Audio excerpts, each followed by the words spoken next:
साथियों, एक सेठ जी थे। वो बड़े ही दयालु स्वभाव के थे। धर्म कर्म में यकीन करते थे। उनके पास जो भी व्यक्ति उधार मांगने आता वे उसे मना नहीं करते थे। सेठ जी मुनीम को बुलाते और जो उधार मांगने वाला व्यक्ति होता उससे पूछते कि हे भाई, तुम उधार कब लौटाओगे, इस जन्म में या फिर अगले जन्म में। जो लोग ईमानदार होते वो कहते, सेठ जी हम तो इसी जन्म में आपका कर्ज चुकता कर देंगे। और कुछ लोग जो ज़्यादा चालाक व बेईमान होते वे कहते, सेठ जी हम आपका कर्ज अगले जन्म में उतारेंगे।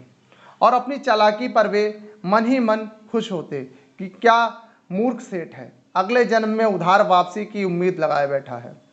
ऐसे लोग मुनीम से पहले ही कह देते कि वो अपना कर्ज अगले जन्म में लौटाएंगे।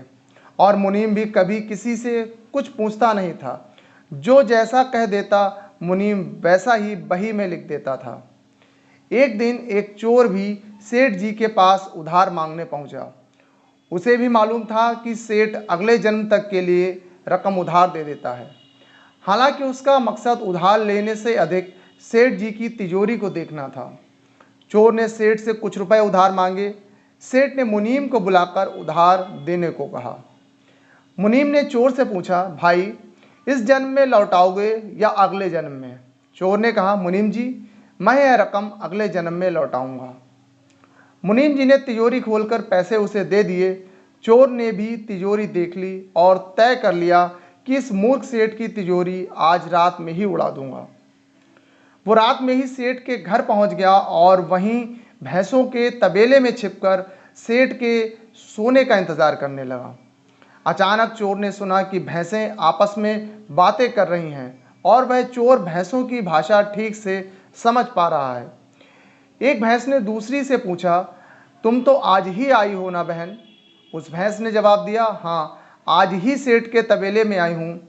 सेठ जी का पिछले जन्म का कर्ज उतारना है। और तुम कब से हो यहाँ? उस भैंस ने पलटकर पूछा। तो पहले वाली भैंस ने बताया, मुझे तो 3 साल हो गए हैं बहन।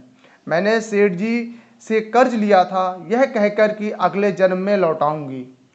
सेठ से उधार लेने के बाद जब मेरी मृत्यु हो गई तो मैं भैंस बन गई और सेठ के तबेले में चली आई। अब दूध देकर उसका कर्ज उतार रही हूँ। जब तक कर्ज की रकम पूरी नहीं हो जाती तब तक यहीं रहना होगा। चोर ने जब उन भैंसों की बातें सुनी तो होश उड़ गए और वहां बंधी भैंसों की ओर देखने लगा।